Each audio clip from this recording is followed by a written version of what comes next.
today is an eclipse day. I can't see anything right now. These things are so black. But they are made so that you can, if you choose to look at the sun for some reason, um, they are dark enough so that you can actually see. I've looked at the sun with these on. You can't see anything except for the sun. It's kind of crazy. But yeah, if you're gonna look up at the eclipse, please use some glasses. They've made a statement saying don't use welder's helmets, don't use sunglasses, don't use all types of things. Like you can don't look directly at the sun. If you're going to try to look directly at the sun, throw out the gun. So this should be interesting. This should be a time to be had. I'm here for it. I'm excited. I've Hey, what's up, Yankee girl? How are you? So it's gonna be interesting. It should be fun. There's gonna be a lot of. I don't know how much events are gonna happen. I guess I could turn the TV on. They say it's gonna start around 11, which is now. 11 to noon or so. So for this, I made a very special meal. It is my version of kind of a Latin flavored Asian dish, I guess is the best way to put it. So I've got my chorizo, my veggie chorizo, mushrooms, habaneros, a little bit of cheese on top, and cabbage, actually. And I've always wanted to try this. I've been eating a lot of cabbage recently. It's very good for you, which is kind of one of those things I need to make sure that I'm keeping up on, as you know, blood health and all that stuff.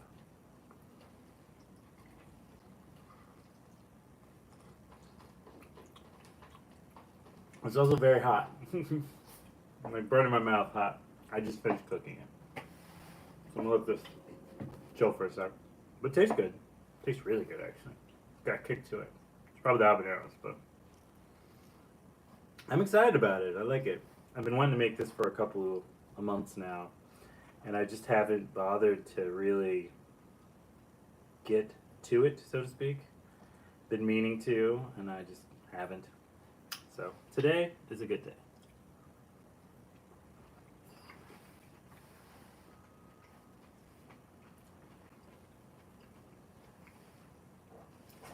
I guess it's more like a chili with a kind of, I won't say vegan because that's cheese in it, but vegetarian kind of chili going that way. Minus the beets. Cup of coffee with some creamer, low sugar, zero carb creamer, which is nice. I don't think people realize like how much of a struggle it is to like find stuff that doesn't like make your body jump crazy amounts. So I've been taking a lot of cinnamon, which also helps, and mostly just been trying to kind of figure out what I want to do next. I've got these. I just put a shelf up in my studio, and from that there is a large amount of stuff that I need to kind of figure out where I want to put it. And once I do that, I'm great.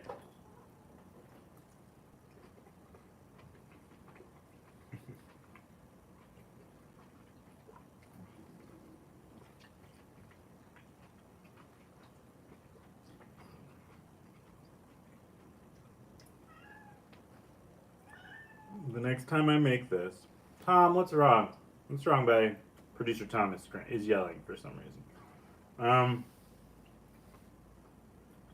Next time I make this, I think I'm gonna tear the lettuce a little more before I throw it into my. I have like a Dutch oven that I cook this on. It's very good. It makes everything very soft and tender. It's really good, actually. It's funny because people ask me, they're like, "So this is like a cooking show?" It's like it's not, but occasionally I do cook things, and they are pretty good. Once again, good. Yeah.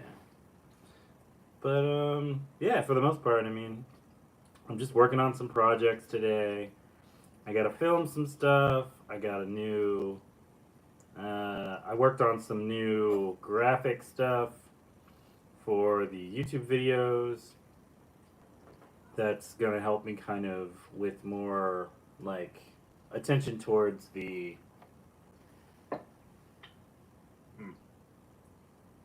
Patreon side of things.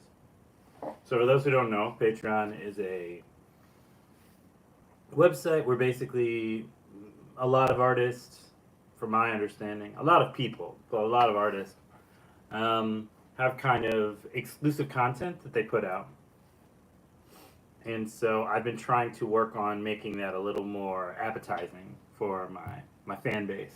So it can grow and move. I mean, it's kind of funny how like this channel's even kind of grown and moved quite a bit in the last year or so.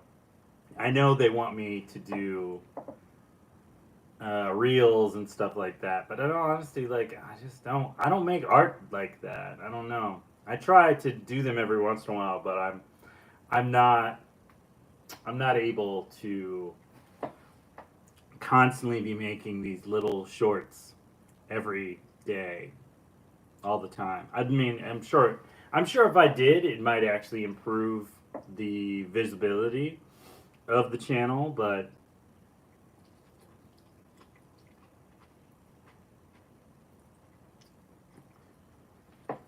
there is an option about do you want to be a content creator or do you want to be an artist? A content creator just makes things typically every day or a set amount of time. And in that aspect, I guess in a way, I'm a content creator because I do make stuff in kind of a planned way, but not in an everyday way. Everyday way is just overwhelming after a while. Like I'm good for maybe I think I could probably do it for maybe like 30 days. But then after that, like the burnout from that would be just so bad that I feel I'd step back and be like, this is not worth it. It's not worth it. And maybe the channel might grow like 20 people, you know? It's kind of a weird thing. Like they love to I think a lot of the social media stuff loves to tell you that it's like if you do this and you do this and you do this, then you'll grow exponentially and then you'll start making money off of your channels and you'll start doing this and there's a revenue stream and etc. And it's like that's not really true for everybody, you know? It's not to knock anybody who's done it and made their fortune, but I think I was listening to a kind of a video by William Hearns and he said it works if you're like one of the early adopters to it. If like it starts with you, then yes, but the platforms keep changing in such a way in which they're consumed that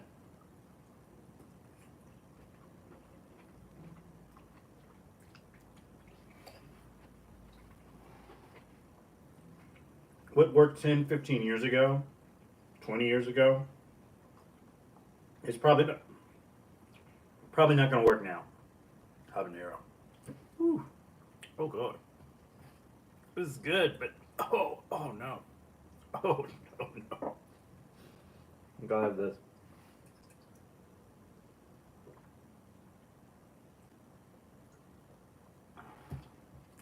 I have been designing more on what I want my designer toy slash piggy bank to look like. I've been playing with the ideas more on how I want it to go. I have all this clay and all this stuff that I can make it with initially, but I think the problem I run across is if I make it initially physically, as opposed to like a 3D rendering, then I have to do all these molds of it, and I'm a little scared of doing molds. I'm not scared of making stuff in clay. Clay's easy.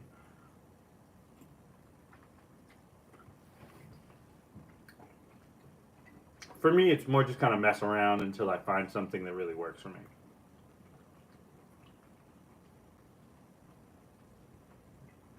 The other parts are a little more scary. Because some of you may have remembered, I actually did this once already. And I was doing it, and it was cool, and I liked it, and I was ready to like make this giant piece, like for the yay big. There we go. Yay big, yay wide, big guy. And then I tried to do a mold, and I hadn't cured the clay properly because sometimes you just don't. Um, and like expected, it just ripped apart.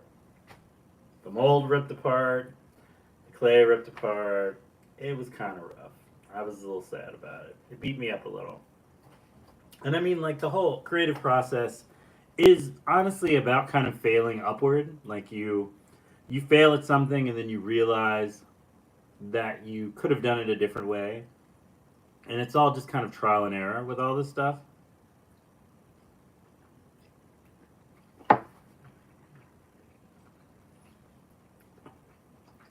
You have to be willing to like forgive yourself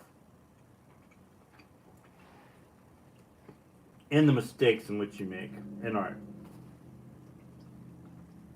It's all part of the process.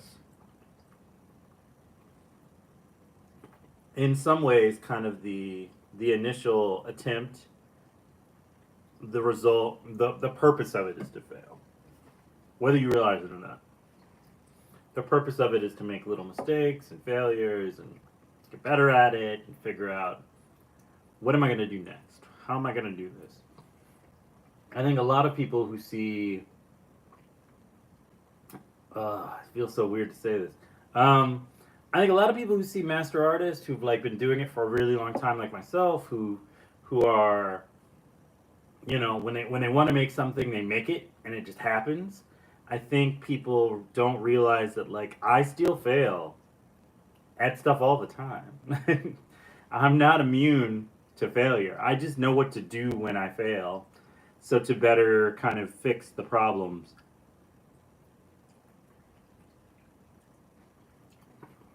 That we both run across. It's such a strange little thing to do. For those who ask, side note, for those who ask what the music is in my vlog studio videos, painter vlog videos, I oftentimes use like background music from video games, like lo-fi games that have like very kind of simplistic like sounds. Sometimes, hey Winter. Sometimes I'll even use like a lo-fi, like free to use lo-fi, or I'll record a bunch of sounds from a bunch of different things and then I'll overlay them and play them together.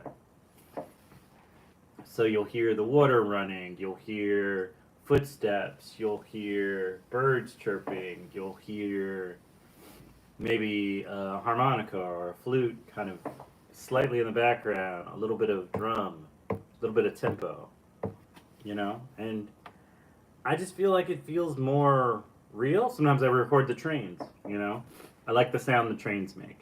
I got the kind of idea originally because there's the Spider-Man Miles Morales game. Like there's a mini game where you go around and you try and record the sounds of the city, and it's because his uncle's teaching him how to make like mixtapes, how to mix and master stuff. And I was like, that's actually not a bad idea.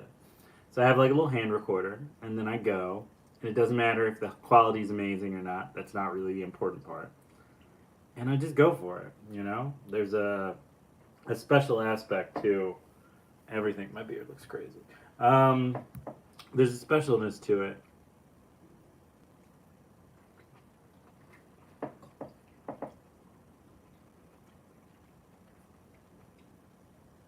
Where you have to kind of be willing to make a lot of noise and be a mess. And you can clean it up, or you can choose not to clean it up. But it's all those things. I think the weirdest part of being an artist is that people don't understand, like, you have to learn new skills constantly.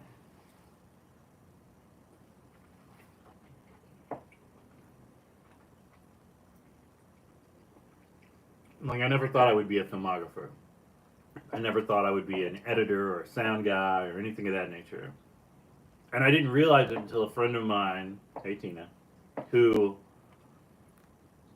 is a professional editor, said, you have like you have a decade of experience in sound design and stuff like that, and color theory and all these things. And I was like, oh, okay. And I never thought of it that way. And she was like, no, I mean, this is what you've been doing. Like, you're film editing. You're doing all these things that are, you may not see it that way, but that doesn't mean that's not what it is. And I was like, wow. I guess I have been doing this for a long time. I don't know.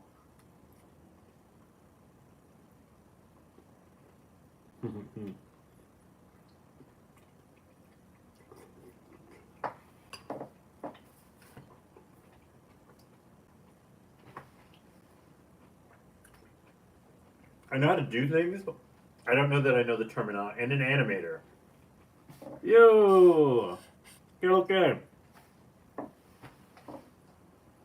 They were kind of, I don't know, you learn to be kind of everything. You learn, like I said, you learn sound design, you learn picture editing, you learn animation, you learn color blending, you learn just everything. Like it's recording. There's so much that I didn't realize was going into it until I was in the middle of doing it, and I was like, I don't know how to do this. I need to learn how to do this. And then you just have to kind of be able to use what you know to then find that information. So you can then find the answer to that question, which I think is oftentimes where a lot of people get stuck. It's not that they can't do something, it's that they don't know where the information is to figure out the next step in their work.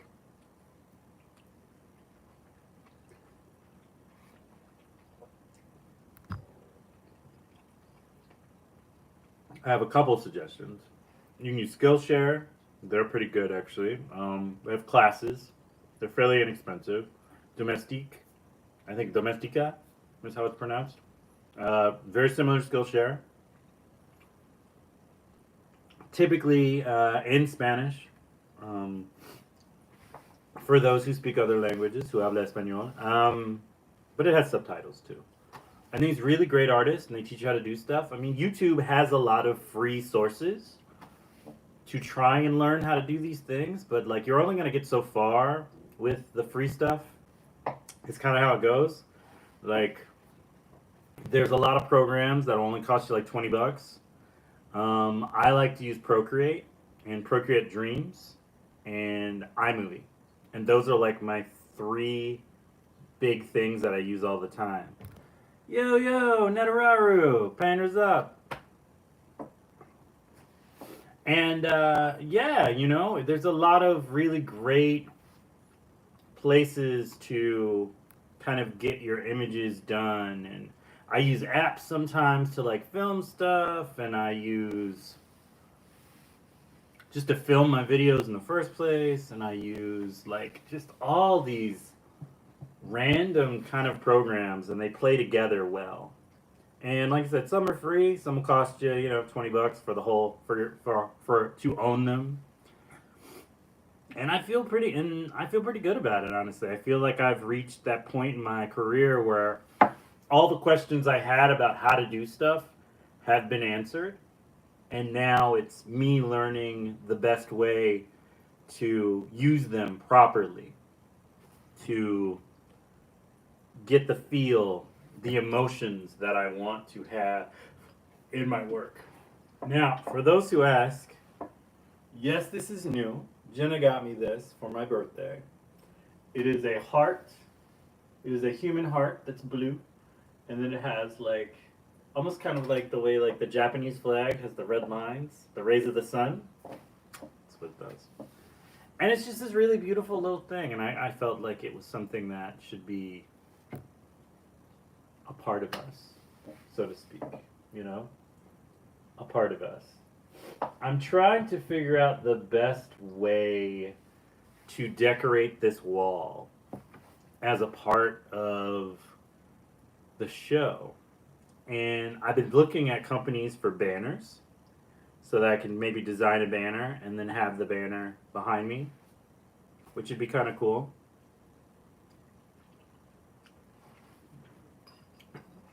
I also thought about just kind of making something really kind of like a rollout thing in the background. Like maybe a poster, or maybe something out of felt, or it's very similar to like the box I have for the Painter Files show, the Painter's Breakfast by Painter Files show, and it's I want to maybe do that but on a big scale. So we shall see. We shall see. I'm looking at a lot of other creators and just seeing kind of how they designed their backgrounds. Like I said, I love the movie Science of Sleep, and so I like the paper tubes and everything. Cat, cat, cat. Hey, buddy. You can join me if you like. We can shoot it. Shoot the shit, as it were. And I'm just happy about it. I mean, I think it's cool. I think it's interesting all the different like programs and stuff that you come away with as time goes by.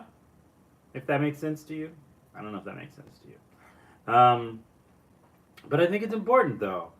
I think a lot of times I'm in DC right now for work. What? That's cool. I'm sad. That's awesome. I wish we could hang out today, but I know I'm running around like crazy. I'm since you're here for work, I assume you're probably doing the same thing. But if you're not, we can meet for lunch. Mm-hmm. I'm excited about just all the art stuff. I wanna make work.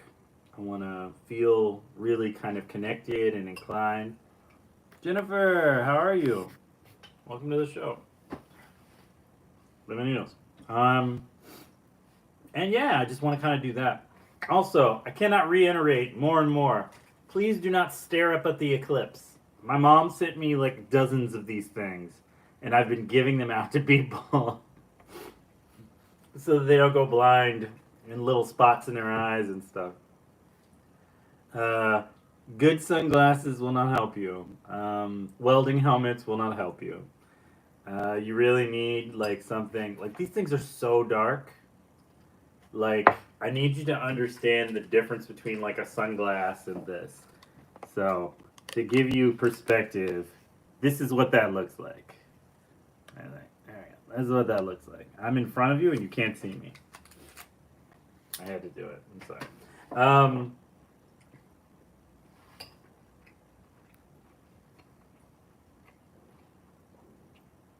The hotel gave you eclipse glasses. That's what I'm talking about. I figure like a lot of people are gonna have them. A lot of my friends have kids who are in high school now to understand how old I've gotten in my life. And so, with their adult children now, Ashley, hey. With their adult children now, they're in high school, they're in middle school, etc. And, so they have, I'm sure the school's giving them like glasses and stuff like that. I'm sure. But who knows? Don't look up at the sun with your bare eyes. Don't be one of those people. They say like it takes like a while for people to go blind too. So like not only are you messing your eyes up, like it's a time thing that happens later.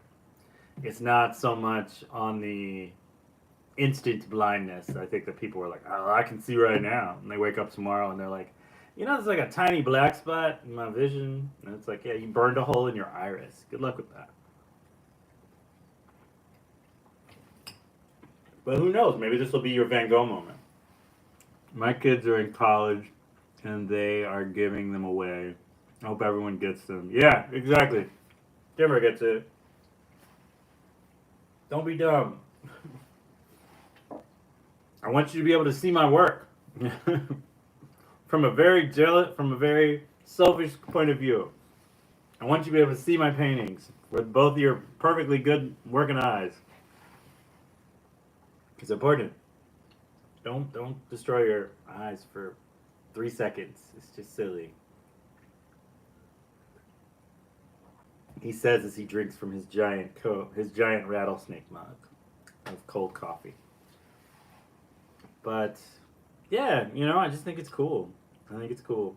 I think it's interesting. I think it's cool. I think it's always fun when like people can like experience something. I imagine this is like kind of what the moon landing was like for people when they watched it on TV.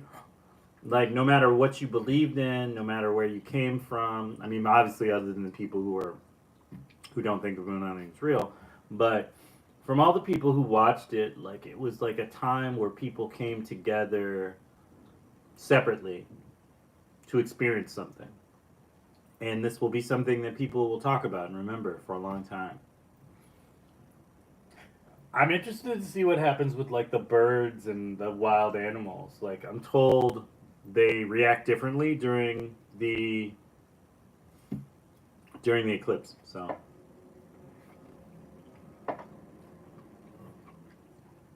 they said deer be having sex. They get real into it. A lot of other animals kind of hide. They're like, I don't know what this is. I'm not for this. This is not for me. My cats are probably just gonna sleep because they're lazy and they don't do anything. They don't have jobs. They don't have responsibilities. They got no life. Yeah, it's cool to have shared experiences like this and on this scale. It's on a world scale. It's so interesting. America experiences so few things as like unified, and this is something that has no leanings one way or the other. Frickin' freeloaders. There you go. I just think it's interesting. I think it's interesting, and I think it's fascinating.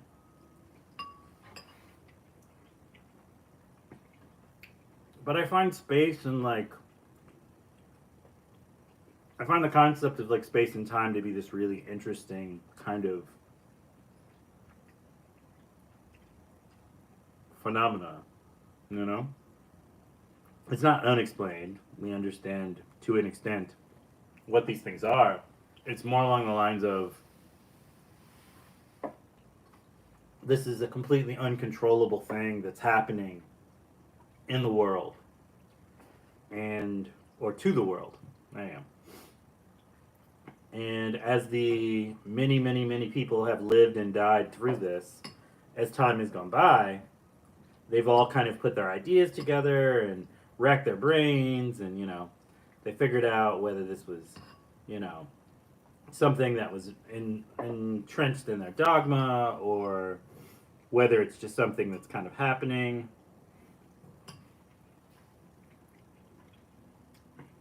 To them instead of at them. And it's just kind of fascinating. Like, I want to figure out a way to maybe take a picture of it. So I got to use the glasses. I have several pair. So I have mine on, where I'm completely blind right now. And then I'm going to have another pair for my glasses, for my camera. And I'm going to take a picture of it and see if it comes out or not. I don't know. I don't know if it'll work. We're not guaranteed. Sometimes our experiences are simply ours. They are not shared. I do wonder what happens if you point your camera at it without a protection over it. Because, I mean, if it'll burn a hole in an eye, I have to imagine it'll sunspot a camera. But, I don't know. I should look up what the film settings are. I mean, I'm going to use my digital camera, but I do have film in stock on quite a few cameras that I need to run through. And so it'd be interesting to see what people are setting their f-stops to, what people are to record this in the ways that people would like to record things. Like how do you do that where it doesn't just kind of fall into nothingness, just ruin a roll of film or whatever.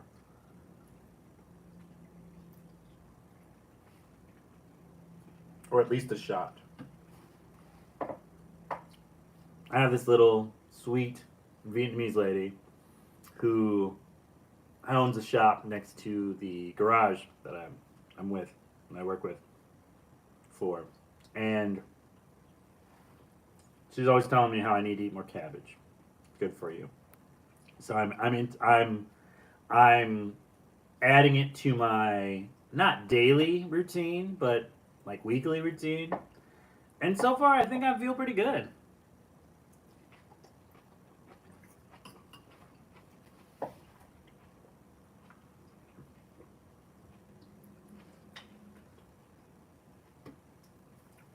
Is it psychosomatic? Possibly. Do I feel kind of a sense of happiness and excitement about doing something someone else asked me to do that's supposed to be good for me? Yes.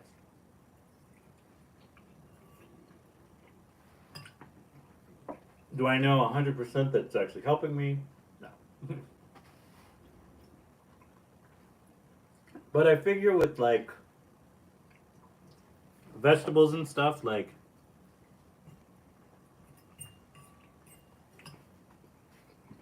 other than the foods that are typically not good for diabetics, which I haven't seen any vegetables that fall under that.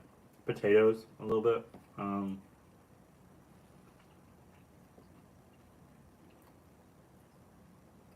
don't really see any downfall to it. You know, you add a new vegetable to your growing, expanding diet. It's like getting a new brush. You're still painting. You're just painting a little with a little more choices. That's all. Just a little more choices.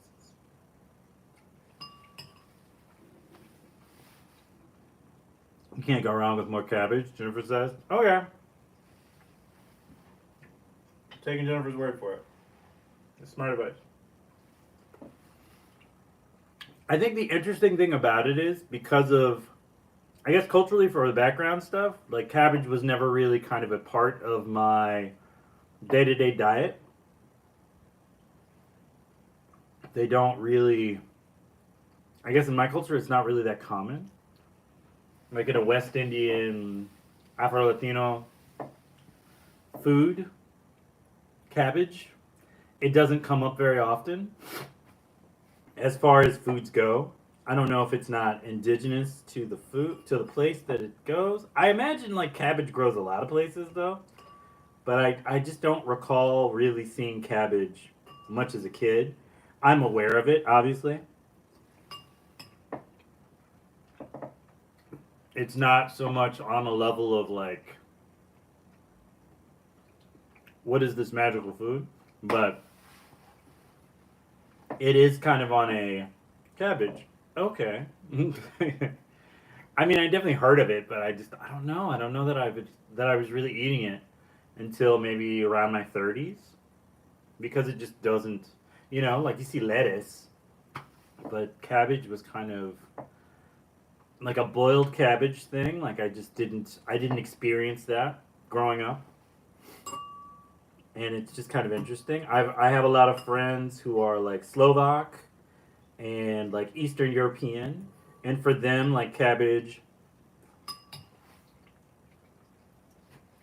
was a big part of their diet. And then even with like my Korean friends and my Chinese friends and my Japanese friends, like I've heard not so much my Japanese friends, but my Korean and my Chinese friends, like and family, I've realized that like it's a bigger part of that food. And the more we've kind of expanded, Alec and I, my wife and I have expanded into trying out more and more diverse foods as these foods more come to our local areas and expand upon with their dishes more traditional. Because there's always like an Americanized version of a lot of stuff that we get. And so we don't always get the ingredients that people use. Like, I didn't know what bok choy was until, I don't know, like 15 years ago.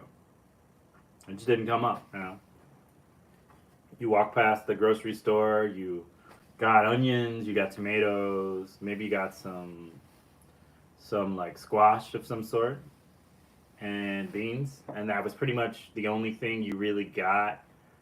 Veg in broccoli, I guess, was the only thing you really got in the vegetable section, so to speak. Maybe Brussels sprouts, maybe asparagus, obviously yams, and some plátanos. Of course, plátanos. Um, but yeah, callaloo. There's a. I'm just gonna keep naming random vegetables that some of you aren't gonna know what they are.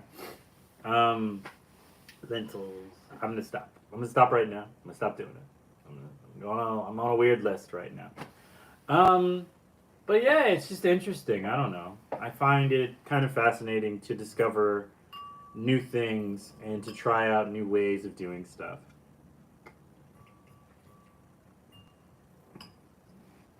There was like this Mexican Italian fusion place in a city I lived in a long time ago. They used to sell spaghetti with chili on top of it, and then you could get like cheese. And they had like several different types of chili. Some were spicy, some were vegetarian, some were spicy and vegetarian, some were just regular meat, some were all these things. And it was just interesting, it was I was probably like in my early 20s, and like my first time really experiencing like food that wasn't like brought home for me to eat. Like I had to get my own food. And during that time, like I was learning so much about art and maybe the world to an extent. I'd been to other places in the world, but I hadn't quite grasped the power and the pull interest, so to speak, of all these different types of foods and places. Like, I was in love with sushi. I was very basic, very basic brown kid getting to try other foods than curries and mango, basically. And so it was interesting. It was interesting to see how all of it kind of came together, to see what other people did. Like, I remember the first time I'd gone to like a Thai place. Me and a bunch of artists. Okay, so art school story. Me and a bunch of artists I knew had gone to this little Thai restaurant in the middle of nowhere near a college, a pretty famous college in North Carolina, in Charlotte. And we'd gone and we were like, this rice has got like a sweetness to it. And they're like, oh yeah, this is like a coconut rice ball type of thing. And we're like, oh, this is really good. And there's like mango and there's all these things. And you're just like, you're tasting them and you're experiencing them for the first time. And I realize for like most people, this is not, they're like, you've never tried these things. And it's like, you have to keep in mind, this is like the early 2000s. Like, a lot of the cultural exchange for foods was like a slow start, to say the least. So like think of like how you love boba. Boba was not around. There were like bubble tea. You had to go to like a special place to get bubble tea. I think bubble tea was barely invented at the time. Like I listened to a whole article about it, which of course sounds like the most NPR thing possible, and it was NPR. And it was just kind of fascinating. You run across these things, and you you really get to kind of experience things for the first time. You learn words you've never heard before, and have conversations with people who like are at their first chances, like meeting people from other cultures and other countries. And I think that's kind of the thing that I've always thought was like really cool about art school. Like you you meet people who are completely different than you. They grew up different, they come from different places. And it's not even like they come from like the Midwest and you're from Maryland.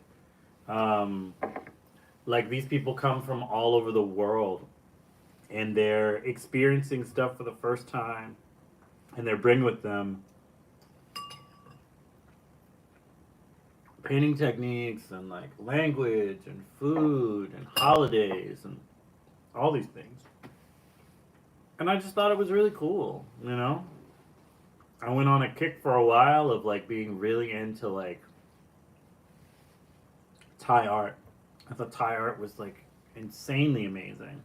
With the gold overlays, it reminded me very much of like Egyptian art in a lot of ways, where there's like gold overlays and like vibrant colors, and then how their art kind of looked almost like a hieroglyph type of thing on a wall, and I was just very fascinated by that. And I've always loved the way like other cultures in their art and history have depicted animals. Because in some ways like it's just very beautiful, and in other ways you're like, I have no idea what that's supposed to be.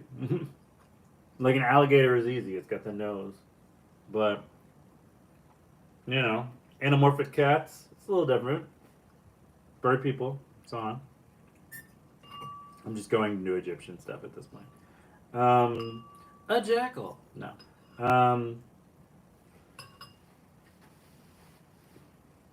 It's just interesting. I wonder sometimes if like my weird art for crows is something that like flashes in people's minds and goes, I wouldn't have thought to do that. That's very weird. I like it, but it's weird. And ultimately, that's all you can ask for. Weird and likable. I don't know. I feel full. I feel full, you know? Like, there's still more of this. I'm not going to finish this. I know myself. I've eaten what I'm going to eat.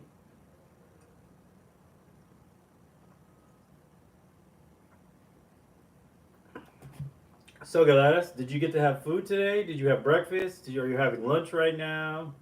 I know I eat really late.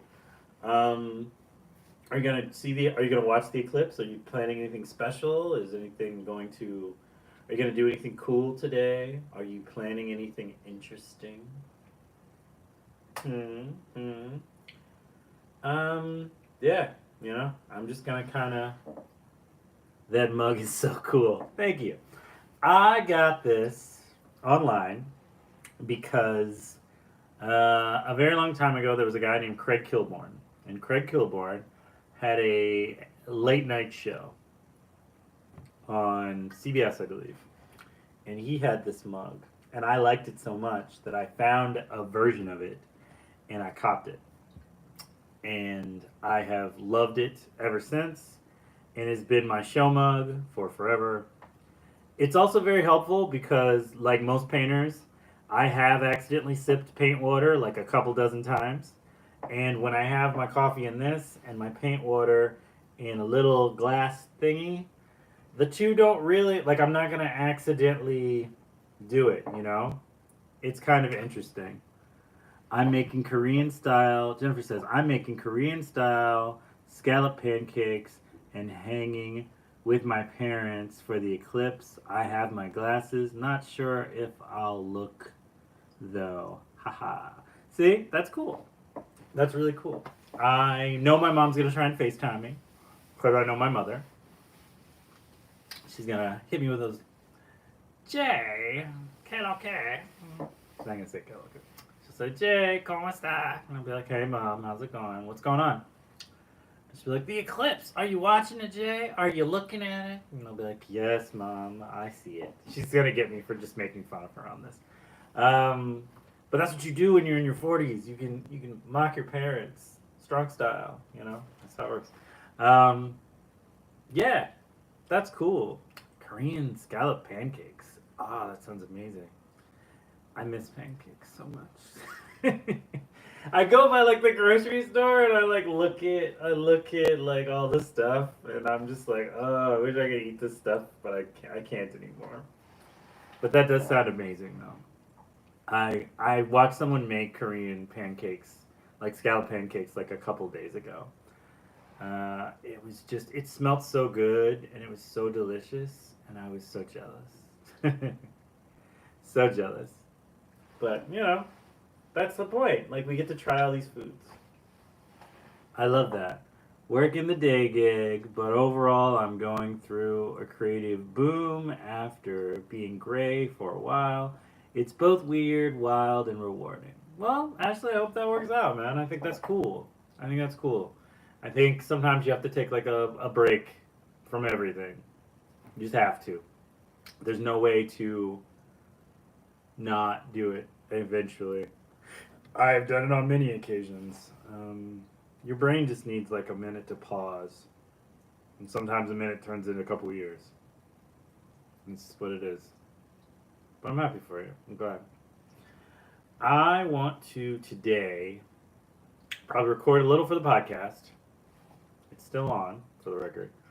Um, Maybe film a little bit for the painter vlog tomorrow. And then I'm going to take all of the recycling, which is a crazy amount of recycling, downstairs. And that's going to be basically the majority of my day. Is going to be those things. I'm hang out with the cats, probably take a nap at some point in time. Somebody asked me if I had a advice for a younger generation of young men who don't pay attention to themselves and think they're invincible. Sleep more. Thank you, Jennifer. Thank you for joining us. You have a great day, okay? You enjoy the eclipse also. And yeah, I wanna do all that stuff. So this is my plan. I'm gonna go do that. I love you much. Mwah. Painter out. And bye. I will see you next week. There are lots of things going on this week as far as the YouTube channel goes. Please check it out. I'm trying to kind of do what I do with Instagram, what I was doing with Instagram for a while. So in my posts, because YouTube also has posts, I'm posting a picture, maybe 2 pictures a day from like some rolls that I'm shooting. And it's fun. I got some cool projects going on. So check those out. Also, go check out the Patreon. It's very cool. Joara Blake. JAWARA